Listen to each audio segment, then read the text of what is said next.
If you'd like, you can navigate to this URL and have the slides available, because usually when I come to these type of events, projectors kind of fail you. So if you want to download that, there's the link. I'll leave it up for another few seconds. So.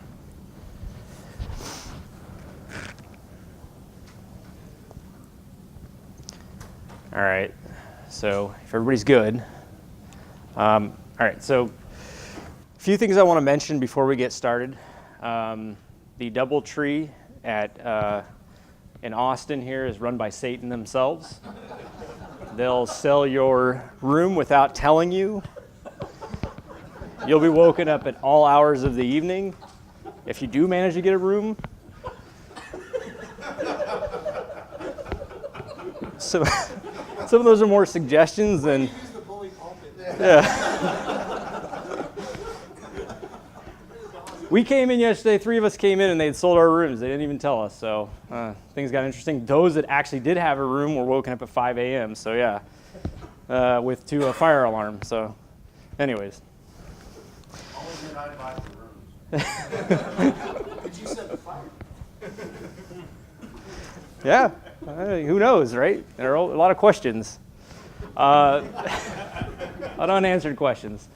Where do rooms go? Yeah, so about this presentation. It's for your benefit. That's why I'm here. So let's keep it interactive. If you want to ask questions, let's not do QA at the end. Stop me. We'll cover it right then and there. I have like 150 slides. So what I'm going to try to do is give you some broad overview of some of the things I'm talking about, and then dig down where applicable and stay out of that when not. So CTO of Invisium, they covered that. Things I like to talk about are dev. I don't know if any of you have seen some of the DevOps stuff I've talked about before. I really like breaking into DevOps tooling. That's really fun. Wrote Rails Goat, and obviously I'm into AWS security.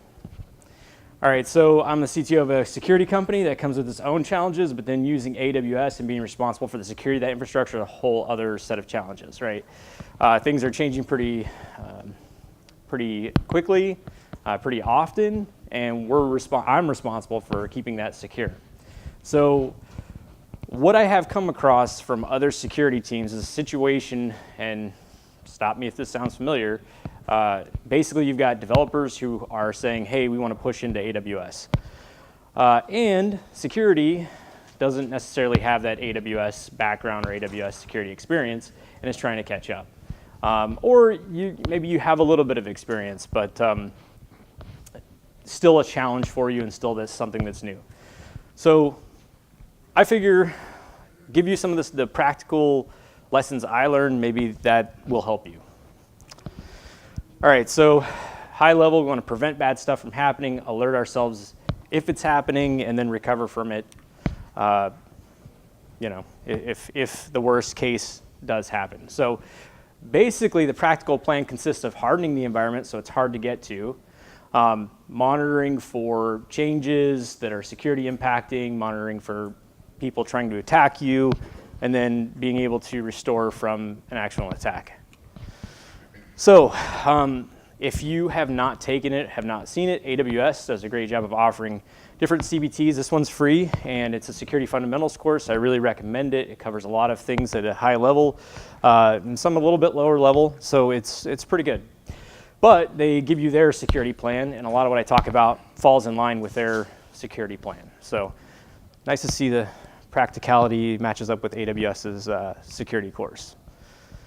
All right, so things that we're not going to talk about, S3 bucket policies, SSH security groups, and SSH keys and things of that nature. That's not really what I want to get into. Not saying they don't have a place, but there's tons of checklists and there's tons of resources out there, and this is really kind of low-hanging fruit. And speaking of that, Trusted Advisor will help you detect those low-hanging fruit issues, so I really recommend and urge you to use it. And there are 2 checklists which I believe are fairly important that everybody should be kind of following along with in their AWS environment. Those are the operational checklist and the security auditing checklist, offered by Amazon and updated periodically. And as I said, there's a security fundamentals course, it's free CBT. So we're not going to cover the basics. Those are some of the things that you probably already know, we are going to cover hardening, monitoring, and recovery. Just pause to take a sip of water. How'd that get up there? All right, so IAM hardening basics, making it difficult to reach our environment. All right, so number one, don't use the root account for operational purposes. We're going to talk about some of the things you can do with the root account to secure it. Auditing your IAM user policies.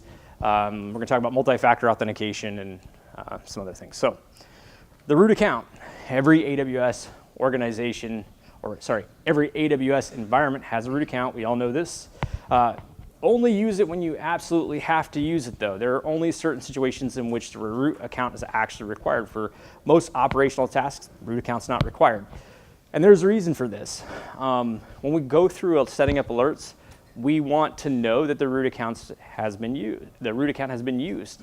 And so you want to tell your developers, or you want to tell your team, rather, ahead of time, hey, we're going to have to use the root account for this specific reason. And if nobody tells you that, hey, the root account's going to be used, and you get an alert that it has been used, you know to freak out. At least that's my approach. I don't know. So removing, this is pretty basic. Remove the access keys, but one thing I don't mention here is also enable MFA on the root account. That's a no-brainer, and I'll give you some more information on that when we talk about MFA, multi-factor authentication. Okay, so IAM user permissions.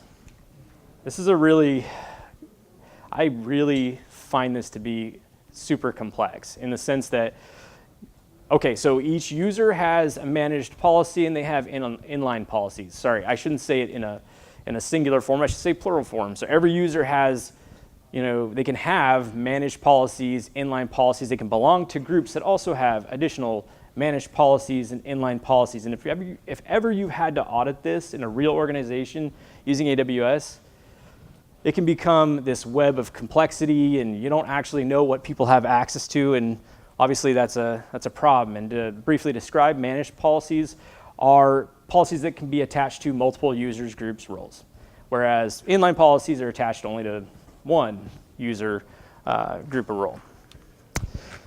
I wrote some code. It's not the most beautiful code. I mean, I'm not sitting here saying I'm proud of it, but it does do the job. It'll create a CSV file that actually maps out a username in AWS to managed policies to inline policies and then the groups that they belong to. It's up on GitHub, and this is what it looks like. So it gives you these 4 columns, as I said. This is zooming in. Now this is scrubbed, sanitized data from a real client, and you can see how many different things are in this one inline policy for this one user.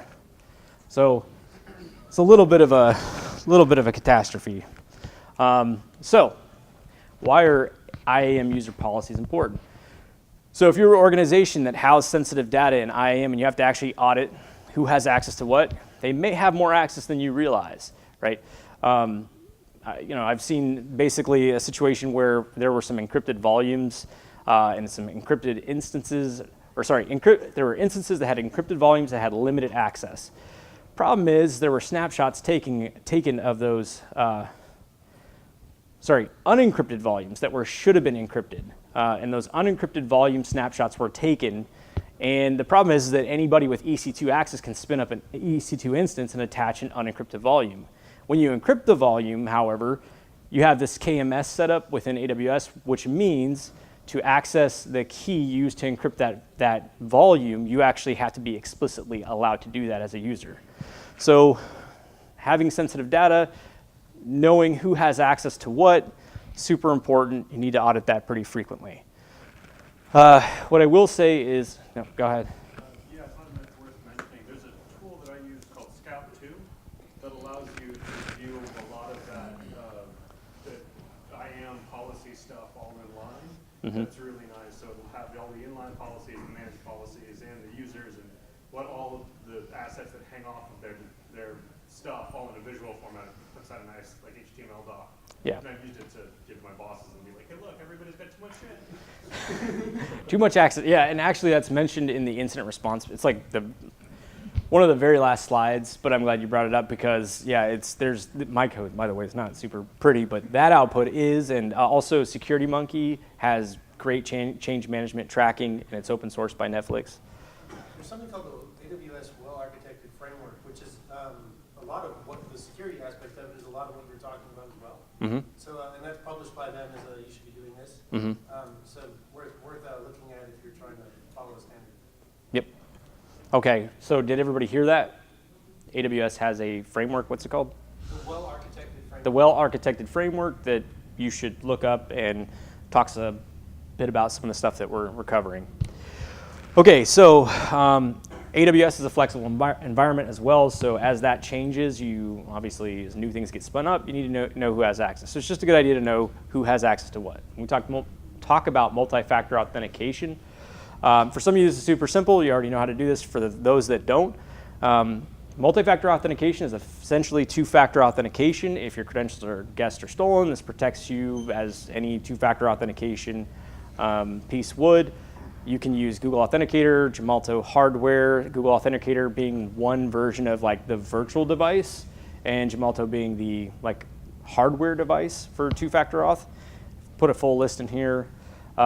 So we're going to demonstrate enabling MFA real quick on an IAM account. For one single account, you go down to security credentials, you click manage MFA device, click on choose the type of device, virtual or hardware.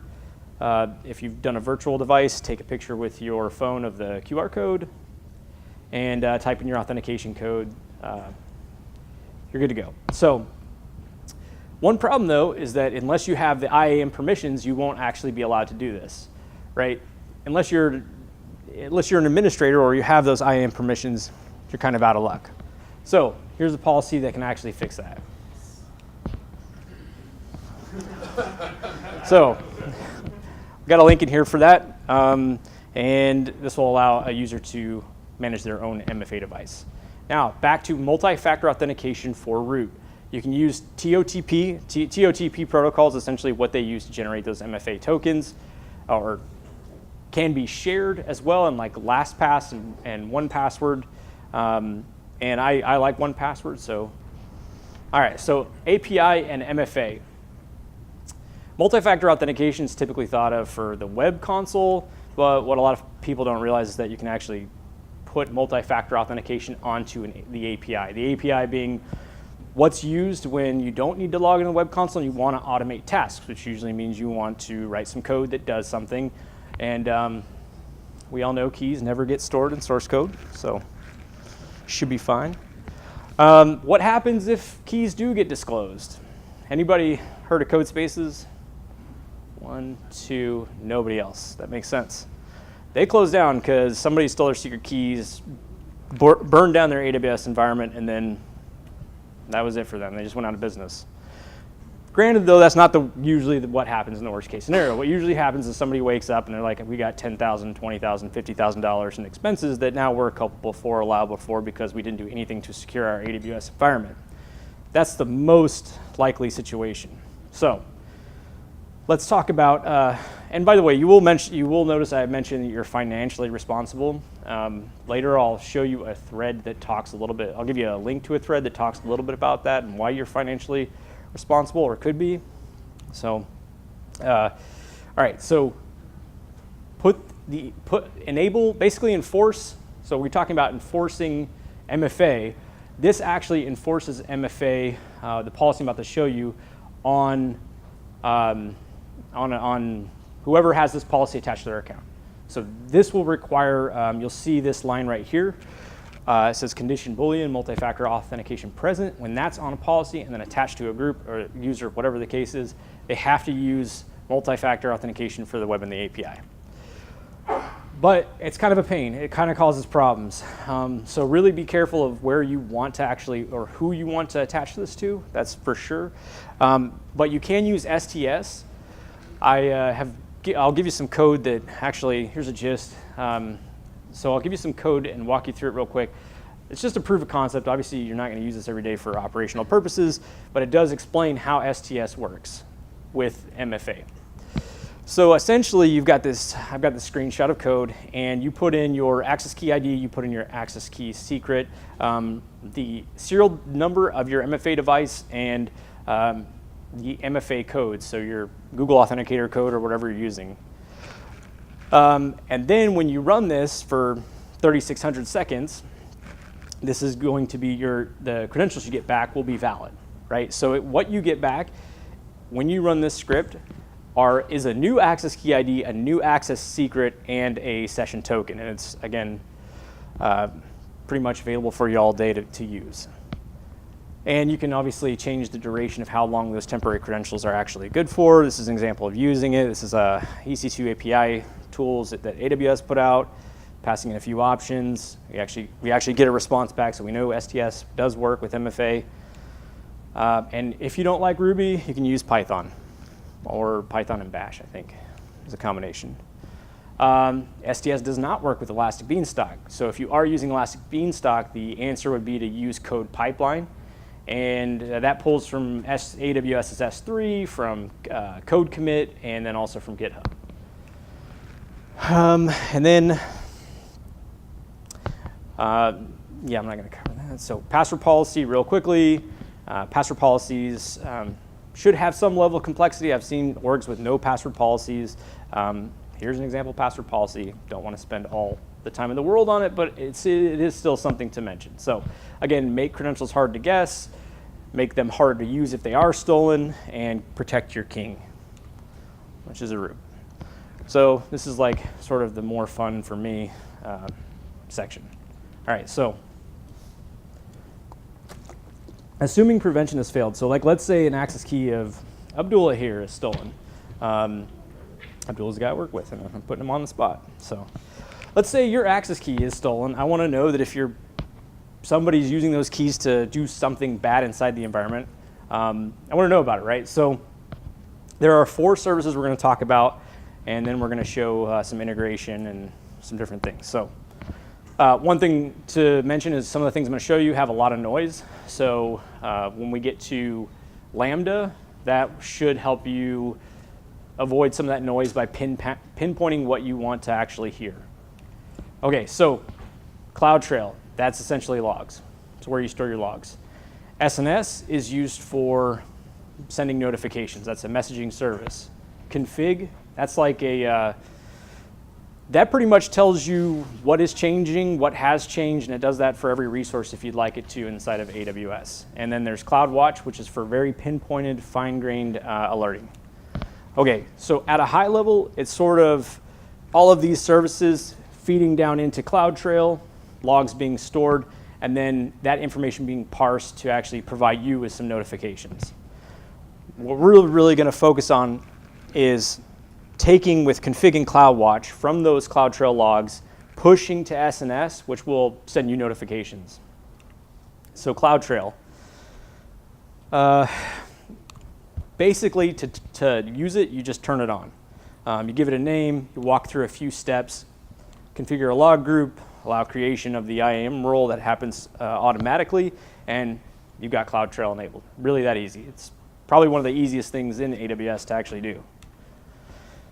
So SNS. Now, when we talk about SNS, there are a few ways that you can be notified. There's actually more than a few ways, but my favorite ways are SMS, email, and now Lambda, which I really do like the fact that we can push to Lambda with SNS. And then if you want to post your own application, JSON's available, JSON requests.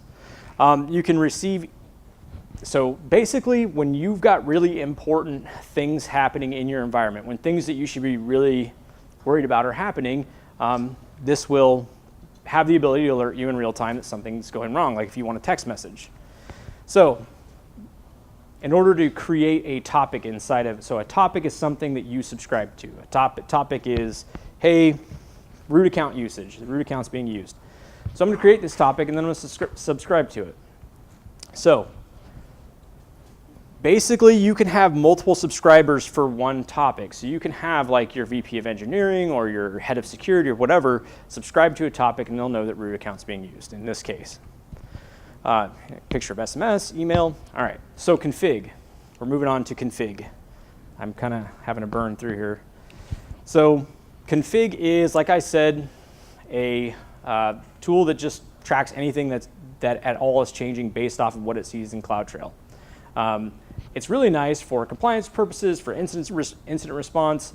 What I can say is that there are these prepackaged rules, and that list started at like 7, and now it's growing.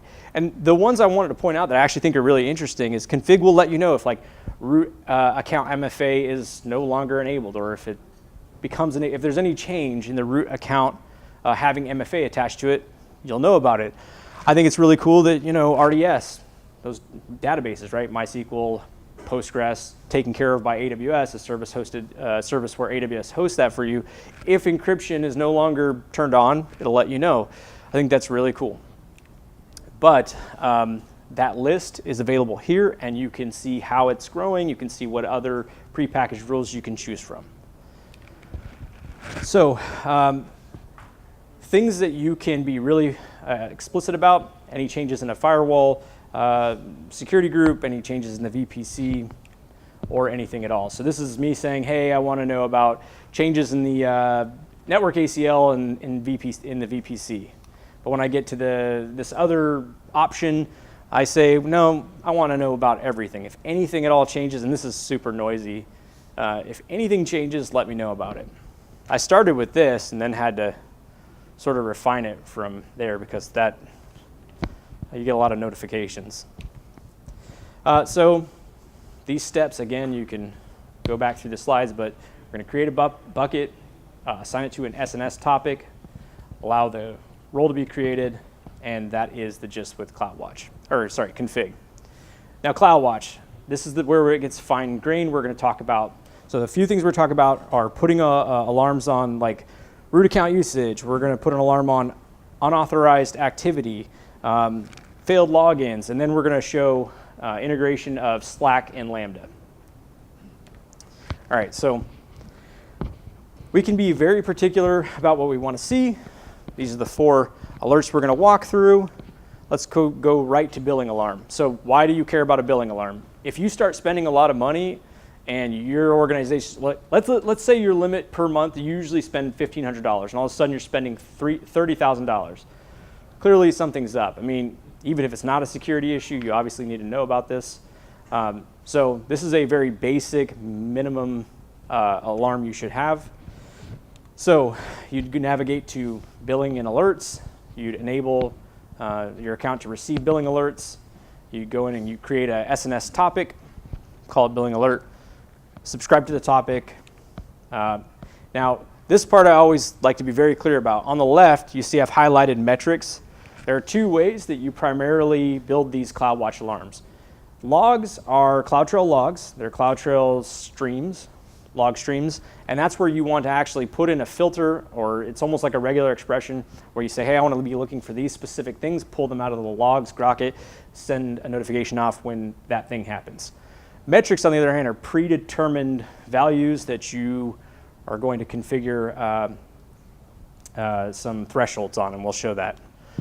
So when we click on metrics, we can go to billing, we can go and choose the currency. This is US dollars. We can go in and say, hey, if our spend goes above $1,600, cool, create an alarm. And the exact steps on all of this can be found here. But again, this is sort of the threshold metric portion of what I was talking about. Root login. All right, so I'm going to tell you real quick how it works in my organization. If you log in my organization and you've not told somebody that you're going to use the root account, and you might have a valid reason for it, but if you've not told anybody, we all go into panic mode. We know the limited amount of people that actually have access to that account, and yeah, you have to respond, because we'll keep trying you to make sure that it is actually you, and we start to go into like IR mode if after a couple minutes, if we're not hearing from someone. So this isn't necessarily like a policy we put together, but when we enabled this alert, this is sort of a byproduct and behavior of what came out of that. So to actually enable this, you want to go to the log section on the left instead of the metrics. Choose your actual CloudTrail log. Go in, put in the filter pattern that makes sense to you. It's very hard to see on this, and I apologize for that. But essentially, it's like this big, long, regex-looking string. A little bit easier to see here. So you'll go in, there's really, all of this is very, very straightforward. You give it a metric namespace, a metric name, and a filter name, right? Then after that's done, you go and you create an alarm, go in, and basically what I'm going to say here is that if somebody logs in with the root account more than once within a 5-minute period, trigger this alarm. And when this alarm goes off, it hits SNS, SNS hits us. So this is really immediate. So the exact steps, again, I've kept the links to all of this inside the presentation. Failed logins. So this is really when someone's either fat fingering their password or they're actually trying to guess credentials. These steps are pretty much the same as the root login. In fact, I'm not going to waste your time by covering those over and over and over again. The filter pattern, however, is different. And so the filter just basically says, hey, if somebody is trying to log in through the console and there's a failed login, then alert us. And exact steps, once again, here. Okay, so at AppSec USA, Chris Gates and I talked about essentially DevOps. The talk was called DevOps Redux, right? So we talked about a lot of fixes for insecurity and DevOps tooling. But we also kind of talked a little bit about attacking. And one of the tools that Chris wrote was an AWS interrogate tool. Essentially, he found tons and tons and tons of access keys out there on the internet. And so what he did is he built a little Python tool that allowed him to, and it's out there on GitHub, put in the secret key and you can sort of enumerate what each user has access to. So while he was building that, I was like, well, what can we do to actually alert pretty fairly instantaneously about the fact that you're doing that? So that's what this alarm is actually about. That's why it came about. It alerts us to when somebody's trying that. Steps are pretty much, like I said, exactly the same as root login and failed logins. Filter pattern is different. As always, I keep a slide in here. I keep a link in these slides to how to do this. But this is interesting to me. Running the AWS interrogate enumeration tool, you get back some information about, hey, this was possible, this wasn't possible with this user account, but I get, and my team gets an email, and this was us running the tool and us waiting for the response from AWS to tell us, hey, something bad's going on. So we got an email, and it tells us, hey, something bad's going on. We have the ability to see what IAM user ID it is in numeric form. Wish it was username. But yeah, it's a numeric form, so you have to kind of trace that back. But again, instantaneously, we know someone's trying to do something pretty bad, which makes me sleep better at night. And yeah, it's very nice. So what I am going to talk about next, though, is actually doing this with Lambda and Slack. Okay, so however, if you want to build your own alarms, because this is just a starting point, this link will give you the filters set so you can go through and build your own alarms. Okay, so Lambda and Slack. I'm going to talk about this at a high level real quick. So what really happens is you are going to go first into, you're going to go into Lambda. You're going to create a function, and that function is going to use a blueprint. A blueprint is a template of code that's already written for you. There's already a Slack and CloudWatch blueprint in there. So all you really have to do is you'll go in there, and you can see it here. You'll go in there, you'll choose the CloudWatch Slack alarm, and then you'll proceed through the following steps. So you're going to have to go into KMS and create KMS being AWS's encryption key management service. You'll create a key, a KMS key. You'll say, here are the people that are allowed to administer that key. You'll use that key to create, so you'll go to Slack and you'll say, hey, I want to use the incoming webhooks tool, and we'll walk through all this, but it'll say, okay, well, if you want an incoming webhook that's going to send a message to some Slack channel, then here's the URL that you should use. So what you do is you go in with KMS, that key that you just created, and you say, okay, I'm going to encrypt this URL Slack gave me. It's going to come back base 64 encoded. I'm going to put that into this blueprint, this already written up code, and then that code, whenever the alarm gets triggered, whatever alarm I've chosen, which in our case is going to be unauthorized access attempts, then I'll push that over to Slack using the encrypted URL, encrypted base 64 encoded URL that you've given me. All right, so like I said, choose your blueprint. Go in and configure a trigger. In this case, it's going to be SNS to Lambda. I'm going to choose my SNS topic, which is unauthorized access attempts. I'm going to get my blueprint, my set of code that's already pre-written for me. Go over to Slack, choose incoming webhooks, add a configuration, choose the room that you want to send it to. You can do things like, you can also on this page like put a picture associated with the bot that's going in there, or you can change the name, you can do things like that. And then you can grab the webhook URL, go into KMS inside of AWS, create a key, give it an alias. In this case, it was Slack alerts. Okay, now this is using the AWS KMS encrypt tool. Notice I ate my own dog food, and well, maybe you can't notice, but for the profile, for the credentials profile, I used STS to actually run this. So I actually did what I'm recommending here and had a temporary set of credentials to run this KMS encrypt with encrypting the Slack webhook URL command. So I get back this ciphertext blob. That blob is what I want to use and put inside of this code right here. This is the actual Lambda code. It says it's got encrypted encoded URL or encoded URL and Slack channel. So you put those two options in, and that's it. You're good at that point to go. So the result is in Slack, I mean, there's a few other steps, but if you just follow along through everything I just showed you, it's very simple. This is a Slack alert, and it just basically says, and I didn't get very descriptive here, there's really no reason to. This is like the basic templated alarm that comes with it. You can get a little bit more specific on like who was doing that and more information that you might want. But anyways, there's a notification in Slack a couple minutes after I had tried to do something I wasn't supposed to do with a test account. So it works. All right, so now I'm going to move on to Splunk. Last parts of this are Splunk. I just want to quickly talk about that.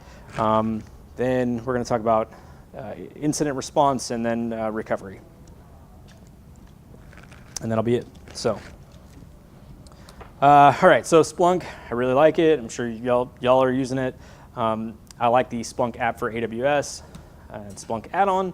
The things it allows you to do. I'll show you some pictures, but you can see everything from IAM activity, SSH key pair activity, whatever it is you want to see. They've got a pretty graphic for it. It can even automate building your network topology, and I'll show you a screenshot for that as well. So, pretty screenshot one. This is your usage of your AWS environment. It's put together. It's really nice and pretty.